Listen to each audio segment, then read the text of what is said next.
All right. Well, hello, everyone. This is episode 65 of the Homestead Shop Talk podcast with Al from Lumnah Acres and Ben from Hollar Homestead and myself, Jason from Sow the Land. And how you guys been? Been good. Yeah, been awesome. Yeah. So we're all talking beforehand, and we decided that for those of you who are listening, wherever you're listening at, if you want, you can send us an email. But it has to be through email. You can ask us any question that you want, maybe specific to homesteading, building something, just kind of whatever maybe is on your mind, or maybe you're having trouble with on your own homestead, and we may answer it on the podcast. But it has to be in an email, not in the comments of YouTube. I guess we're making you work for it.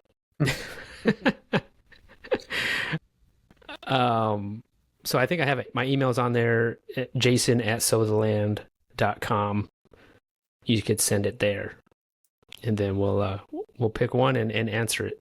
And who knows, maybe we'll do like one of those kind of question and answers on each podcast. I guess it depends how many we get. Yep. I think it'd be kind of fun to see.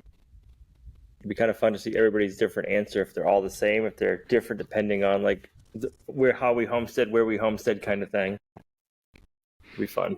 Yeah, that'd be cool. So you guys, you got rain there, Al, or because it's starting to rain here this week?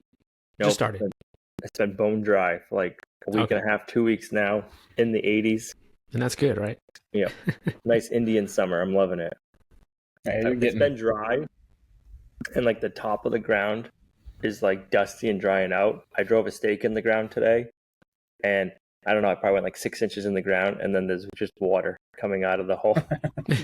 Dang. The stake. So, and then I moved a rock, like just a small, like football-sized rock. I picked that up, and it was like drenched still under the rocks. I'm like, okay, wow, the top's dry, but there's still a lot of groundwater everywhere.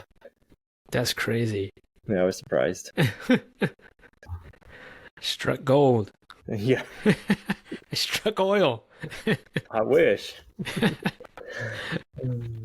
Yeah, so did you guys have anything good for dinner yet? Did you guys have dinner yet?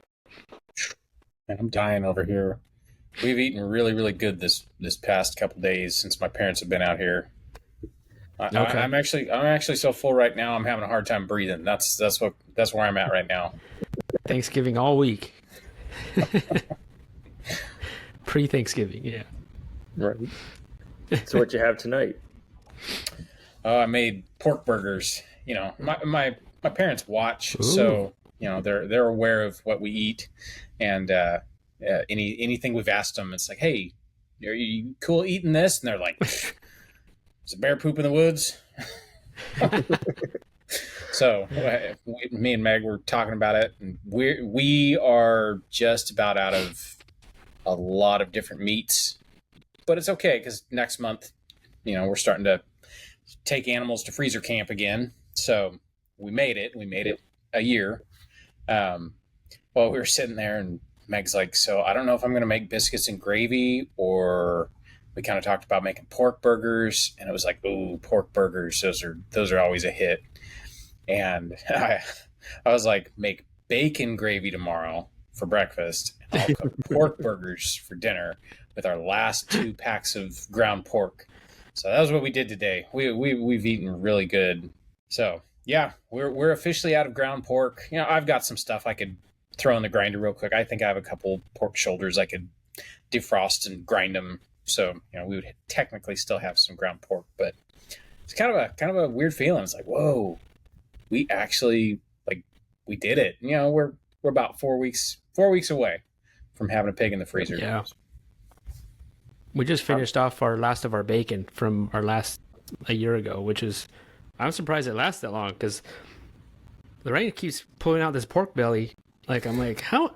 We only had 3 pigs. Like, where is this coming from? But I don't know. Like, apparently we chopped it up in like halves or quarters or something, and she keeps pulling out bacon. So we just sliced the last of our bacon this last week. How many pigs did you put in the freezer last year, Ben? We did 7 pigs last year. Did you keep all 7? What do you mean keep? Well, in your freezer. Eat them. Was that 7 freezers? No. So let's see. 4 of them were guinea hogs, and 3 of them were the feeder pigs. So the guinea hogs weren't as big. They were, I don't know, maybe 100, just under 200 pounds. So they kind of like half. Yeah, they were about half the size of the big feeder pigs, but I don't know. I would say out of all the pork we harvested last year, we probably ground up half of it, because grind is so versatile. Like last winter, we made sausages, we made andouille, we made a really good. It was like a garlic and wine sausage. It's stuffed in a casing. The andouille, I think that was the one I smoked. There's a couple different ones we made, but having those in the freezer, that's all the value added stuff that you don't really think about when you're learning to process an animal. You just want to get your pork chops and your bacon and stuff like that, and then after you've eaten that for a while, it's like, I really miss bratwurst. Like, I really like bratwurst. So that's all stuff that we've learned to make. But so yeah, grind is kind of important. I will be grinding entire pigs this year. That's like definitely a requirement. I would say we probably need, I don't know, 3/4 of what we're going to put in the freezer to be grind. So What'd you have, Al? What'd you have for dinner? We had ham, mashed potatoes, and string beans. That sounds good. Probably one of our last hams. Really? On those. We're counting down to harvesting time too, but we got to wait longer this year. I think we probably still got another 3 or 4 months. That's better. It'll be nice and cold by the time harvest season comes. Yep. It will be. And this year we have 4 of them. We're only going to butcher 2. So we can do like one at a time. We don't have to worry about doing them both at the same time, because there'll still be another pig for the other one to hang out with. For in the past, it's like we only got 2 pigs, so you hate to do one and then have one by itself for a week or 2. So you got to do them both at the same time. Yeah, we had a chicken and rice casserole. Chicken and rice. Yeah. It's all about them gains. Chicken and rice. Yeah. It was good. That was like gravy, and was there gravy with it? Not really gravy. I mean, there's cheese on it. Right. Just kind of baked. I could eat chicken, rice, and gravy, or mashed potatoes like every night of the week. And Gina's like always gives me a hard time. I'm like, come on, that's like a staple. I could eat that every night of the week. I am right there with you. Easy. Chicken and dumplings type of dish. Yep. That's like chicken and gravy. I mean, any variation of chicken with a gravy. It could be over a bread product. It could be over rice. It could be over potatoes, and I will eat it. Yep, that's how I am. So I will say I still haven't had sugar. It's been a week and a half. How are you doing? Good. I haven't had any cravings, really. Last time I had them was like the day before last podcast we recorded that. I had the cravings really bad. Ever since then, it's like minor, nothing. I will say the first couple of days were the worst. I was like, I'm having caffeine. Why am I like crash so hard in the morning? And it's just the sugar. It took probably, I'd say 4 to 5 days to really get over it. One thing I've noticed is my body temperature. I haven't checked my temperature, but body temperature wise, I feel like I'm running warmer. Really? I don't know why that would be. Yep. Do you feel hot, like uncomfortable? In the heat, a little bit more. And then like outside in the morning, it's been like 40 degrees out. I'll be in a t-shirt. I'm just like, yeah, no, I'm warm. So it got back. Last week it was in the 70s, and then this weekend it got into the 80s, and I've just been like hot. So I was like, the only thing I've done different is cut out the sugar, and I haven't had any bread, processed food, or anything like that. So, but we never really had much processed food, and if it was the healthier version of processed food. So yeah, I mean, we went to the local fair this week, and they had this cotton candy there that's made out of maple syrup, like from Vermont. That's what it says anyways. And I had some of that, but man, I mean, it was good, but I think it was messing with me like that night when I got home. Yeah, like I just did not feel good. Like the only thing I could think of it was that it was either that or the coffee I had. But I'm pretty sure it was that. I don't know. I didn't even have a whole lot of it, but it was good though. Yeah. I just had that for the first time like 3-4 weeks ago, maybe. One of our friends was like, "Oh, try this maple syrup cotton candy." I'm like, "I've never heard of that." Yeah. Good, but very sweet. All right. Who wants to go first? Who did the most exciting thing this week? I don't know about that. Depends on your definition of exciting. Right. Craziest thing. I did a talk this weekend at the Homesteaders of New England conference. That's right. How did that go? It went did good. The craziest thing. It was hot.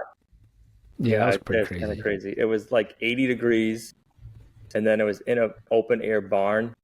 And look, I wish I could remember the people's name. We met them last year, but I was talking with them before my talk, and they're like, "Oh man, too bad you're not in the other barn. Like both ends are open. There's a good breeze. The one you're going in, the back doors are closed, and it's gonna get really hot." I'm like, "Well, thanks for telling me. I'll ask Jack. He's the one who put the event on. I'll ask him to open the back doors." So I'm like, "Hey, Jack." He's like, "You want to do a sound check?" I'm like, "Yeah." I'm like, "We open the back doors?" He's like, "Yep, yep." And then he's like, "Oh, wait, they're locked." He's like, "I got to see if I can get the groundskeeper to unlock them." So he texted the guy. The guy's like, "Yeah, I'll be over." So I'd say it probably took 20 minutes to a half hour into the talk. And I mean, the water is just like, I can feel it just dripping down my face and down my back. And there's people in the front row who's just fanning themselves. But the guy came, he opened the doors and was like, made a big difference. But it was the no sugar out. It was because you didn't have any sugar. Right. Had no sugar. Making you sweat. Making me sweat. Oh man, that's horrible. That's the worst. Like when you gotta go up there and it's hot and you're sweating and you're like, I mean, you're sweating anyways. Oh yeah. It threw me off topic a little bit because I'm like, I can't concentrate. I'm so hot. Oh man. And then, was there quite a bit of people out at the event, or you think? Or yeah, I think there's probably 600 to 800 people would be my guess. That's a lot of people. Jess from Roots and Refuge was there. I got to talk to her maybe 5 minutes before she went and talked, and she was like, they were saying something about it being hot in there, and she's like, she had a sweatshirt around their waist. She's like, "I haven't broken a sweat yet today." And it's like 80, everybody, because we're all from New England. Everybody's like, "Oh my gosh, this is so hot." And she's like, "No, like I haven't broken a sweat yet." Yeah. I was like, okay. That's funny. When we went and got those mangalitzas from them, it was June. And that is the hottest place. It was when they were living in Arkansas. That is the hottest place I've ever been. It was like 104 degrees when we got there with 95% humidity. Like it was miserable. I was like, "Is this how the weather is in summer?" And they're like, "Oh yeah, this is normal." It's like, wow. You guys are from like a hot area, but you're used to the dry weather from California. Yeah, that humidity will get you. Yep. That's the worst. So yeah, the talk went good. I told people afterwards because I wanted to take pictures. I'm like, "Forgive me, my back is wet. I am a sweaty mess." Yeah. But I think they understood. A lot of them are probably pretty hot and sweaty as well. But it went good. That's good. I talked for probably like half hour, and then I don't know. I talk enough to a camera. So I kind of try to get I kind of just go around and I start asking people like different questions they have, and I start answering their questions, kind of make it more interactive. It's like most of the time we're talking to a screen. We're not getting any feedback. So it's like, all right, if I'm in a group of people, I don't want to just be talking about something that nobody cares about or rambling, and they're kind of like, "Well, that's not what I wanted to hear. That's not what I had for a question." Right. Yeah, the Q&As are, I think, more people get more value out of those. Right. There's a lot of interaction. Yep. Yeah, and they're like real world, problems or questions, Right. So I was talking about building a homestead. So it was kind of, we kept the questions on like building your homestead, just different issues you run into and stuff like that. So it was fun. Cool. That's cool, man. It was a good time. I was going to say, did you have fun? Yeah, it was. It's like a 2.5 hour ride. So we did our morning chores, left. We were down there probably like 11:30. We stayed probably till I think 4 or 5 o'clock, and then we had to turn Was it around. one day event? It was a 2-day event, but we were just, Okay. I was only speaking 1 day, so we just turned around. With the milk cow, it makes it a little bit more difficult. Yes, it does. Yeah. You I have a know. leash. It's pretty convenient though that the event's like closer to you though. Yes. We could just That's why drive there. Yeah, that's That's why nice. we do this one. Yeah. Easy. You tell Jack they need to fly all of us out there, and we could just I'll work do on it for something. next year and get you guys all out there. If you're listening, Jack. Do a podcast episode and we'll do it all over there. that'd be fun. It would be kind of fun. So it would be. I think the audience liked it. You know, like there was some people they were asking a bunch of questions, and later on they had no idea who I was, and some of the stuff I was, you know, they were like, oh, I found that really. So I was talking about how we did our own septic system. I'm like, we have a lot of, you know, gadgets and tools and equipment. I said, but like our septic system alone paid for the mini excavator we had, and now we have it for other jobs. I'm like, so I just kind of try to rationalize stuff that way. I'm building a project or doing something. It's like, okay, I can afford to do this versus paying somebody to do it, kind of thing. And that's kind of usually how we acquire all of our stuff. Yeah. Do you have any good food there? I didn't have any. I just had my own food. You brought food? I brought food. Nice. Yep. We had my raw milk, my nuts, my meat sticks. Yeah. I'm like, I don't want to break my sugar fast. Yeah, that's true. Yeah. But that was like the one time on the way home, like I could go for a donut. I think it's just because I'm like, usually when I'm driving, I'm eating junk food for like a long road trip. I'm like, nope, I'm not having a donut. I'm like, but a Boston cream donut sounds pretty tasty right now. Right. Well, that's good, man. You had a good time at least. Yep. We got our firewood shed done. So it's right near our outdoor wood boiler. And then basically just a roof, 10 by 12-ish. And then we started stacking our firewood. We bought a bunch of IBC totes this spring. So we're going to stack all of the wood in the IBC totes. And then we were able to cut the IBC tote bladders. So not all of our totes came with bladders, but the ones that did, we were able to cut in half. And we made like a pitch roof out of them. So even if it snowed, the snow will fall off. Yep. Mm. And you stick that underneath the thing you built, or is that separate? We'll stick 2 under it. So that way I can, like, when I use one all the way up, if I don't have time right away to go get another one, I can keep taking wood out of the second one, and then I'll just grab another one and replace it, kind of thing. And then we got all the firewood somewhere else down below.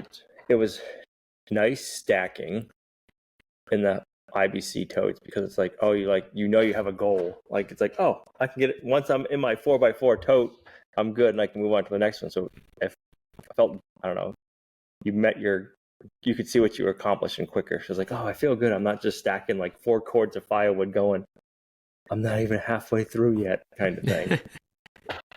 Well, how much firewood does that hold, that structure? So only 2. It could hold 4, but we're only going to put 2 in there, and then we're just going to keep them down below. And then every time we need one, we'll just go and get one, kind of thing. I would say. Where did you store them before that?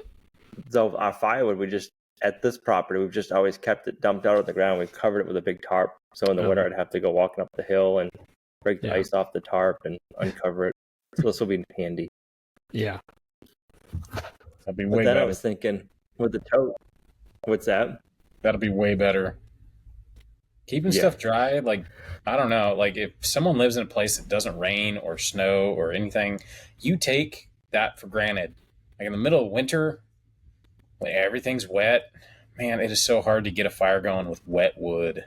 I thought it'd be cool, even if like you, Ben, if you did something like that, if you're clearing your woods, like we got a down tree or we want to clear some woods, I'm like, I can just take the tractor up with the chainsaw, have the pallet forks on, have an IBC tote with me, and I can just start cutting and chopping and putting it right in the tote and bring it back, and it's already, in the container ready to go for when we need to burn it.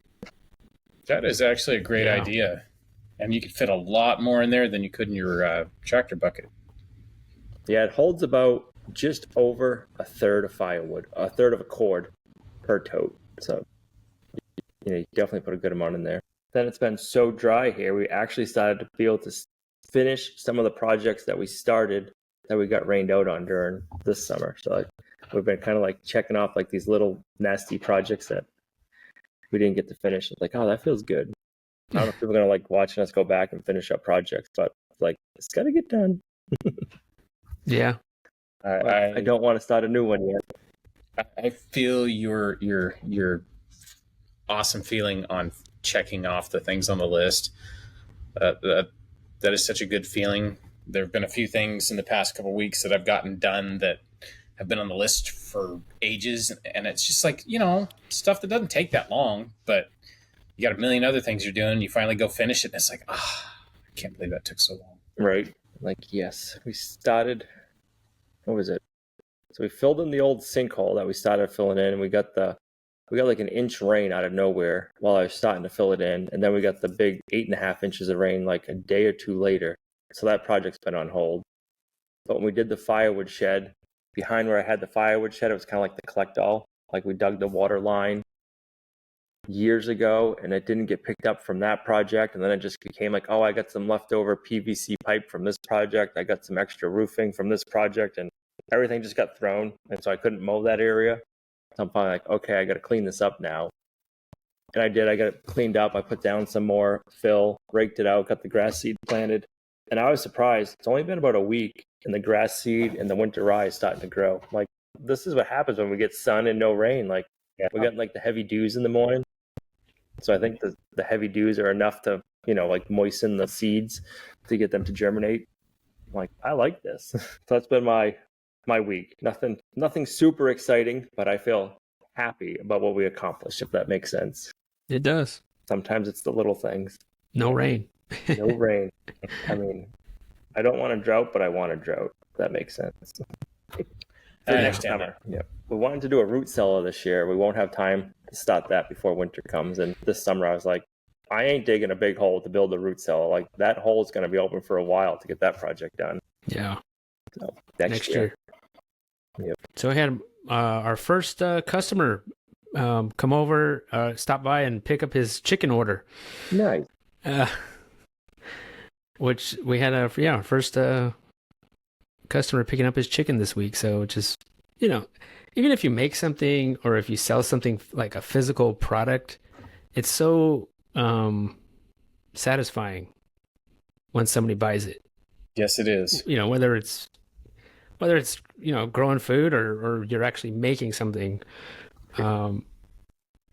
versus say, you sell a plan online or even all the videos that we do. Like, it's just nothing like a physical thing and somebody comes and buys it and takes it home. It's so satisfying. So it was pretty exciting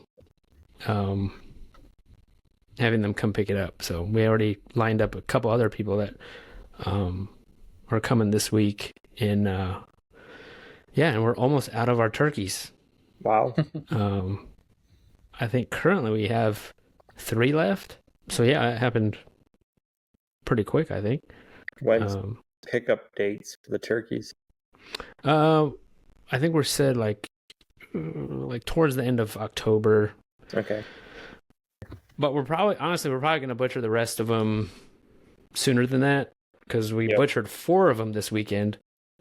4 of the husky boys, the big boys.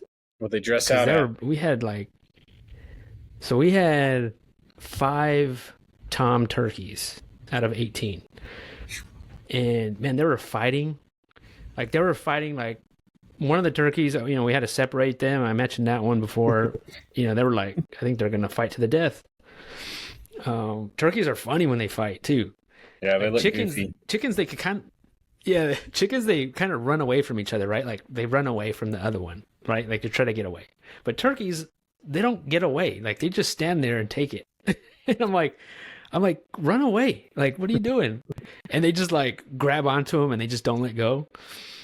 So they kept fighting and fighting, and I was like, man, I don't want to separate them. And so 4 of them we butchered, and they were the biggest ones. And the biggest one was 23 pounds. Good size. Size turkey. And the rest, they ranged from like 20 to 23. So if you would have gave them another month, they would probably be like 30, 40 pound birds. Yeah, probably. And they're 16 weeks old now. Yep. Which I was gonna wait another month. So the hens that are with them, they seem kind of small. If these ones are like 20, then those hens are probably like maybe 10, maybe 12. I wonder if they'll gain weight quicker now with the men not eating all the feed on them. Yeah, maybe. And we still left one Tom with them, so.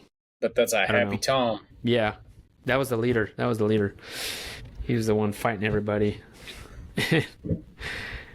So yeah, man, it was, turkeys, man, they are so tough to butcher. They're just heavy monsters, and they're wild to butcher. But we got it done because we butchered 4 toms and we butchered 30 chickens. We're just us 3 doing it. And we broke it up between 2 days, and but we got it done. We pieced out chickens, and all those 30 are for sale. We put them on our website, and we're selling them. So we'll probably wait a couple weeks to do the rest of the turkeys, and then maybe at least 2 more weeks. Let them get a little bit bigger. But yeah, that was a long 2 days, but we got it done. It's very doable. I think 30 is like, any more than that, then in a single day, it's going to be tough. So what else? So I mentioned we went to the fair last week, and then on our way, or when we got home, we didn't get home. We ended up running errands after that, and then we didn't get home till, I think it was like 6. And my spidey senses were tingling, because I was like, I bet you them turkeys are out. They're going to get out today, watch. And then when we got home, all of them were waiting by the gate for us. like a crowd of turkeys, by our big gate where I open up to drive the mini truck out. And I'm pretty sure if I didn't have a perimeter fence, who knows where they would have been. They would have probably been across the street. I mean, I don't know. They would have just took off, probably. They would have came to the fair to look for you. Where's he at? Yeah, they were looking for me. They were like, where's he at? Where's dinner? We want to go. It was kind of funny. It was like, they were just all waiting there, at the gate, waiting for us. But they were all there, and, something to be said to have a perimeter fence, man. I don't know what I would do without it. I mean, I know it could hold them turkeys in. So that was kind of funny. But the good thing about turkeys, they're easy to wrangle up, and just kind of wrangle them up and guide them back. They pretty much follow me now with the bucket, but they get out at least once a day now, because they don't know their own strength. They just pull over, they just bulldoze the net, and they just keep walking. But yeah, so almost done with the turkeys. What else? So we finally, speaking of checking things off the list and going back to projects that you never finish, is those IBC totes. I finally connected the 2 IBC totes. So you're going to say you finished your baseboard. No, I didn't do that. You're talking crazy now. That's in 5 years. I would say that years from now, yeah. So remember that one time?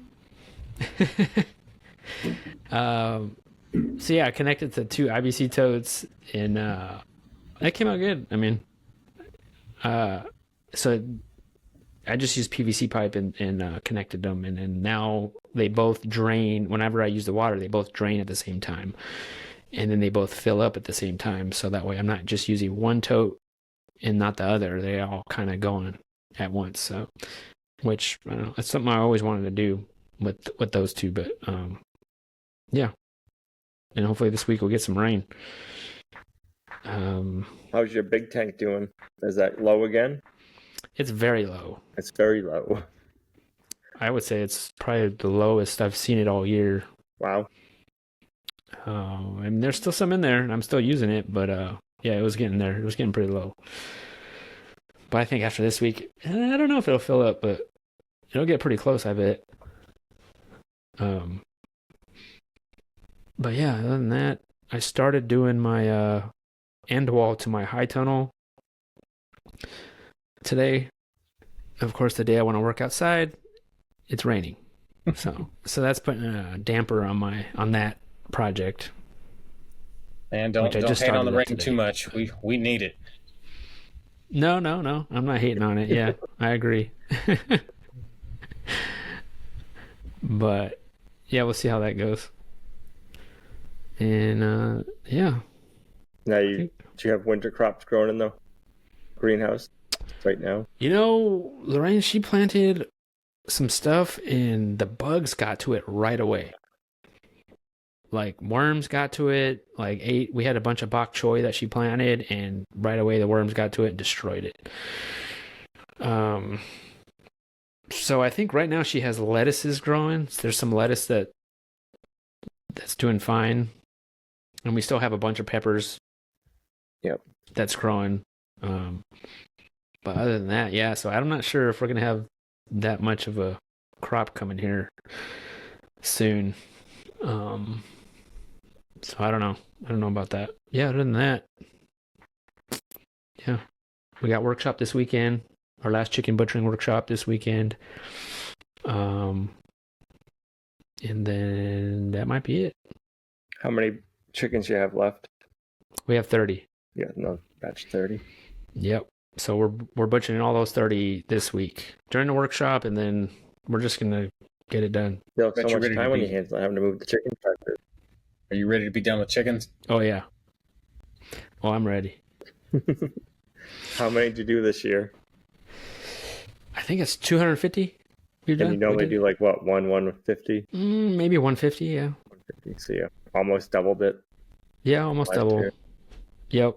Definitely doubled the turkeys. So yeah, I mean, some of these we're going to sell this weekend, or some of those we're going to sell, but some of them are for us too. But so yeah, we'll see. We'll see how much we raise next year. I don't know. I don't know. 500 next year. I think about that, but it'd be nice to hire some help. Honestly, if that's what we're gonna do, as far as selling chicken and stuff like that, it would be nice to hire somebody, or do you guys have whatever that looks like. But do you have any mobile processing people around your area? Not that I know of. I've never seen that out here. There's a couple around here. I've never used them, but there's some local farms that will use them too when they're selling their chickens. If they're doing a bunch, they'll come with a trailer. I think there's one I saw that comes with an enclosed trailer on Facebook this year that must have just started going around. Yeah. One of the guys, he changed his name. I don't know what it is now, but he used to call himself the Hitman. He must not have thought that was politically correct anymore. He changed it this year. I better stop calling me that. Yeah, I know. Right. Yeah, think about that. Hey, have you called the Hitman yet? Right. I got the Hitman coming over today. Like, what? Really? He's going to do all our chickens. The Hitman's coming today for Azalea. The Hitman. Do you claim that on your taxes? What do you do for a living? Oh, I'm a hitman. Professional. Can you deduct that? Professional fees. I had the Hitman come over, so I'm going to write that off. Yeah. That's funny. Yeah, we'll see. But yeah, that's about it this week. What's going on with you, Ben? Man, it's been a good week. It's been a very full week. Before I get into that, Jason, have you you haven't talked about your class, your pig class that's coming up? How's that doing? Have you sold that out yet? So yeah, we have a class in October and a class in November. In the October one, we sold 10 tickets so far. And then the November one, we have 6 tickets. And I was thinking I was going to max it out at 12 tickets. So I think last year we sold 10 on both classes, which I think that's a good number. I mean, 10's a pretty good number. I mean, everyone can get their hands dirty if they want. Yeah, you don't want it too many people, because then it just gets crowded. But yeah, I'm happy with that. I mean, there's still time, so we'll see what it ends up being. But yeah, it's coming along. Good. Yeah, I've been. How about you, Ben? What about you? You sell out yet? October sold out. I think November and December are both halfway. Yeah, I'm not sure on the hand tune class. It's like a third full, which, I mean, that was quite a lot more expensive than the regular classes. So I get that, but I assume as we get a little bit closer, people will figure their schedules out and their budgets out and stuff like that. So yeah, I'm excited. Oh yeah, it's a lot to plan ahead in advance like that. Yeah. Yep. I had a bunch of people asking me this weekend if I was doing any pig butchering shops. I said no, but I know where you can go. I know 2 guys are putting them on down in the Carolinas. You got to fly there. That's right. Actually, one of the guys we met, he was from, I think he's from New Hampshire. He was wearing a Compost Your Enemies t-shirt, and he was at the event that you guys went to last weekend or the weekend before that Billy put Billy's on. event. Oh, really? Yeah, he was at Billy's event, and then he lives up here, and then he was up at this one. I did meet a guy from New Hampshire. I saw his car. Did he have a Compost Your Enemies t-shirt on? I don't know. I saw several people with a shirt like that. All right, so they will fly. Yeah, I think we have people coming from California to one of our classes. I think they're flying out. I think there's 2 separate Californians, if I'm correct. But yeah, we got people coming from all over. We also have people who are repeats, people who were here last year at our classes and they want to come again, which I don't know if that means we're cool to hang out with or I'm just a bad teacher and they need a refresher or something. There's a lot to learn, though. There's a lot to retain. Actually, when I saw, recognize names of people who've been here before, it's kind of like a relief because it's, I know them. They were cool. So that's kind of cool. Yep. All right. So I talked a little bit last week about it. My parents drove out here for a visit, and they're staying the week with us.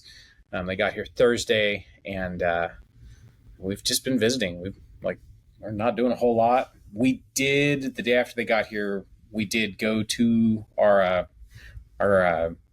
it's called the Mountain State Fair. It's kind of Western North Carolina's fair. Our family, my parents wanted to stay home because they were like, my mom said, I am not getting back in a car. We will just stay home and just relax. And so they just relaxed while we went up to the fair. We went with Jason and his family, and we rode some rides and walked around, looked at stuff. I did not eat anything because last year I ate a corn dog and I was sick for like 3 days after it. So I did not eat anything. I had a couple cups of coffee and that was about it. And the coffee didn't bother me. So not even the cotton candy? I have not tried the cotton candy. So nope. Oh man, you got to try it. I mean, we have some over here. Oh, that's right. Meg reminded me I did have a pretzel. There was the pretzel. I forgot about that. The only food truck in the whole place that made organic pretzels. I was like, okay, that's cool. Right. So, that's right. And they were pretty bomb pretzels too. They had the spicy mustard with these pretzels, and the guys giving me this warning about how spicy this mustard is. And it's like, no, come on, like how spicy is it? Like like a yellow mustard, like. Everybody who says their mustard's the spiciest, it's never very spicy. No, this was spicy mustard. I put a huge old glob of mustard on this pretzel and popped it in my mouth, and it's just like it's that burn, that horseradish burn that kind of takes your breath away, like wasabi. So, ooh, that's some good mustard. The guy did not steer me wrong. So, yeah, that was the only thing I ate. So, yeah, and then other than that, this weekend. We've just been sitting, a lot of sitting and visiting with my mom and dad. It's really good to see them. We haven't seen them in a little over a year. I think they came out last June, I think, was when they were here. And it's just nice to see them catching up, talking about everything, catching up on what's going on out there with family, what's going on out here with us. It's always a good time to just sit and catch up. And, something that I have found kind of interesting, and I know a lot of older people will definitely understand this, and you guys probably will too, because, you're my age, a little bit older. Going a long time without seeing family members, it's like no time has passed, but you're aware of how much time has passed. We pick up and start talking about stuff that we talked about last year, and everything in between. And I'm very aware of the passing of time, but at the same time, it feels like no time has passed at all. So it's kind of cool. It's I don't know. Yeah, I'm gonna get all emotional. It's been really good seeing my parents. So yeah, there's been a lot of sitting, a lot of coffee drinking, a lot of just hanging out. Trying eating to remember. Good food. Oh gosh, man. So, what did we have past couple nights? We had brisket last night. I smoked a brisket yesterday, and we had brisket. And they've talked about the woes of finding good food, because I don't know if you guys have shopped at a grocery store, but the quality of food has kind of, like the quality of meat that you can get in grocery stores is not what it used to be, and that's just a struggle a lot of people have had. And so we're feeding them our steer that we raised. This is our last brisket from this steer, and I nailed it. I was so worried I was going to either overcook this brisket or undercook it and it wouldn't be ready, that kind of thing. No, I nailed it. But, I'm kind of biased. Like, I really, really, I like my cooking. Like, I'm happy with my cooking. But the best compliment was we sat down to eat, and I look over at my dad, and he's like, just leaned over his plate, just eating the brisket, shaking his head quietly to himself, not saying a word. It's like, Dad, is the brisket okay? And he's like, oh, yeah. So it's like, all right. That's music to my ears. So, That's good. Heck yeah. And like I talked about a while ago, we did burgers tonight, and man, I'm ready for bed right now. I'm so full. That's awesome, man. Your guys' apples coming into season yet? Don't you guys go pick like a certain variety of apples every year? Yep, I'm not gonna say when the Evercrisp are in season, because if we start talking about it, everybody's gonna go up and get Evercrisp, and they're all gonna disappear super quick. After we pick them, we'll tell you. Yeah, after we bring them home, watch for a video, we'll talk about it. But yeah, those are the ones I'm waiting for. Actually, while we were up there, we finished the fair, and since we're up there in apple country, we stopped and got some apples. There's a lot of apples that are ready, but like the ones that we really like, those come on in kind of the middle of October. So yeah, man. Okay, so you still get some decent time. Yeah, we got a little bit. I think they run till, I don't know, it's like the end of October, beginning of November or something like that. But all the best ones are in October. That's cool. Like when they should be. Something my mom made yesterday, because she's been wanting to cook too, because my mom and dad are kind of like us. They don't sit well. Like visiting is cool, but like you got to do something. And so my mom is like, hey, can I help? She wants to help Meg in the kitchen, do this and do that. Well, we brought home all these apples, and she had a recipe that she wanted to share with us for an apple cobbler. Have you ever had an apple cobbler? Like I've had peach cobbler, I've had berry cobbler. I've never had an apple cobbler. Man, this thing was bomb. Like I've only had apple cobbler. Yeah. That's all you've ever had, Al? All I've ever had is apple. Really? And maybe blueberry, but that's it. Yeah. I've never had a blueberry It's not peach cobbler. country up here. That's true. Peaches don't grow in our zone. No peaches. You've never had an apple cobbler before. No, I've had plenty of apple pie. I've had apple. I mean, every other apple thing you can think of, but I've never had an apple cobbler. That was pretty stinking good. Like I was pretty happy with it. Last night after eating all that brisket, I of course ate too much brisket, and then the apple cobbler comes out, and I was like, oh no. I choked it down. Like I was able to get it down, but man, I'm gonna have to go on a diet after they leave because we've eaten so good. So yeah, trying to think of what we did during the week. There was a couple things we did. I don't know if I talked about it on last week's podcast because it was the day we recorded the podcast. I put in steps, kind of going down the steepest hill in the garden because, like Al, trying to tie up loose ends and wrap stuff up. I know we're going to have classes, and I have been going to put in steps on some of these hills just because the idea of someone slipping and falling and hurting themselves on one of these, slippery, because, it never fails.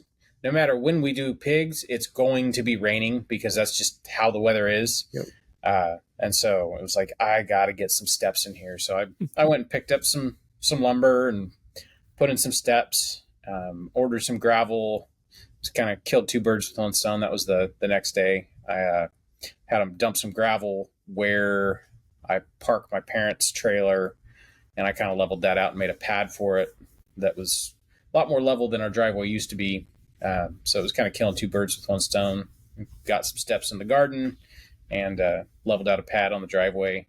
I'd like to gravel my whole driveway, but gravel's expensive, and we're going to need like 20 tons of gravel to re-gravel this driveway. So we'll see. Actually, probably more than that. Probably more like 50 tons. Like, it's going to be a bunch of gravel. Yeah, crazy when the trucking's almost the same price as the gravel. Yep.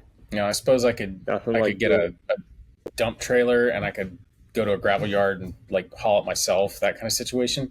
But man, it takes a long time. That's a lot of back and forth. There's nothing like doing classes or having company over. It's like, oh, I got to get this project done before that goes on. Or it shows you like areas you need to work on, like something you're like, oh, I'm fine with like having my whatever yard that way. And then you have like a bunch of people over. It's like, oh, wait, like, yeah, I guess I better take care of that next time before we have more people over for a class.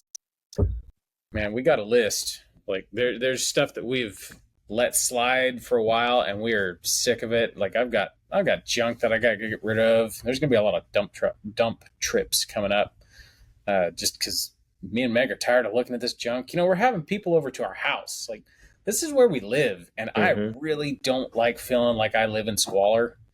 But you know how it is. Like, if it stays there long enough, it becomes invisible, and you forget about it until people show up, and then you're very aware of the mess. And it's just like, I can't do it. We got to clean some stuff up. So that's what we're working on. So yeah, that's more or less my week in a nutshell. I think what's funny is next week's podcast will be the rest, because my parents are going to be here till the end of the week, and then they got to go back home. So there's going to be we're kind of on vacation right now. I think that's the best way to put it. We planned to not film any videos. I mean, we might change our mind. We might do something, but right now we got a tropical storm making its way here, and it's supposed to rain for the next 2 days. And it's kind of like, it's okay. Like, we can sit and visit and watch the rain. So I don't mind at all. Yeah, it's nice. It's totally coffee weather because it's cooler. This is coffee weather. Like, put on the flannel, button up, drink some coffee. Like, this is perfect. How much rain they calling for? This morning when I got up, it said 1.25 inches. And then, like, I don't know, every couple hours I'll check the weather, and it's going up. Right now they're calling for 3 inches. So we'll see. Wow. Enough to fill the IBC totes in your other containers. Oh yeah. That'd be cool. We need it. We need a good soaking. It's been so dry here. Trying to do anything in the dirt, and it's just like rock solid and dry, bone dry. Yeah, moving with these nettings, man. I'm having to use a freaking metal hammer to pound in these nets. Yep. Same. I moved it's the so chickens. dry and hard. Yeah. I'm like sitting there. I didn't have a hammer. I had a crescent wrench on the golf cart when I was moving chickens. I'm like trying to pound the net in rock solid ground with a crescent wrench. Yeah. It's the worst when you forget the hammer and you're like, Yep. dang, I forgot the hammer. I gotta, Yep. stop and go get the hammer and come back. It's the worst. You got any projects you got to take care of before your pig classes, Jason? Well, I would like to. Well, I don't know. I don't know if I would like, but I probably should build that kitchen island of ours. Because we're going to be putting away animals. That will probably help more counter space. Yep.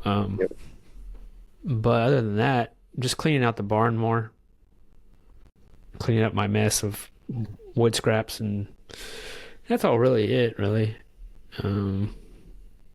probably mulch my pathways that people are going to be walking down. You start thinking about that stuff of like, you're going to have people over. You don't want no one slipping on something. Right. You'll slide down it all day long. It's no problem if it's you, but when you have a company over, it's like, oh, I got to take care of this. I don't want no one falling on their bum. And, I find, wood chips a cheap way to go and have a pile of wood chips. So I'm just going to dump a bunch of wood chips in the pathways and should be fine. But other than that, just cleaning up really. We still got a month away, so we have time, but it should be fun. Yeah. Cool. Yeah, we're gonna be busy. Yeah, you have 2. We have 2, yeah. And then Ben's got 4, and then you've had 4 chicken classes this summer too. So yeah, actually 6 chicken classes. I was gonna say it's been a bunch. Yeah. You're gonna be professional by the time you're done. What you talking about? He already is. The professor. You can be the professor. We're already professionals. Like giving classes. We're all professionals. The thing I found, like people coming over and taking classes, these are people, like, think of you in their situation, not knowing how to do this, and you're going to go take a class so you can learn how to do this. I guess that does make us the professionals. But I mean, when I learned, I wasn't a professional. I wouldn't consider myself that. But, if I have to teach somebody, it's like, well, I mean, I learned and now I'm teaching. That saying pops into my head. Sometimes the best teacher is a student, because you learn, and as it's fresh in your mind how you learn, you are able to teach someone who is learning better, because there's things that stick out to you that someone who's been teaching it forever is just going to overlook. So I don't know, just kind of how I think about it. Yeah, it's the same way how we all share what we're doing on video too. Like, we're just kind of sharing what we're learning as we go. Or even when you come to a different area, like, we all didn't grow up doing this. So it's like, I think we all have different perspectives, say, than someone that did grow up doing it. They might know a ton, but I think we're coming out of it as like almost like an outsider, like maybe with fresh eyes of like doing things and maybe a little bit different too, whether it be good or bad. That sense is different. And then usually the people coming into this space, they didn't grow up doing this stuff, so maybe they can relate to what we're doing more, because we didn't either. We all started from the beginnings, which I think is pretty cool. All right, so you got anything else, guys, coming up? No more talks, Al? Nope, no more talks that I know about. Yeah, right on. All right, so like we said before in the beginning, if anyone has a question for us, send me an email, jason@sotheland.com, and maybe we can help you out with it. And I think that'll be fun. So, all right. Well, thank you guys for listening to this podcast. Thank you for watching. Thank you for listening. And hopefully everyone has an awesome week, and we'll see you guys next week. Have a good week, everybody. Later, everybody.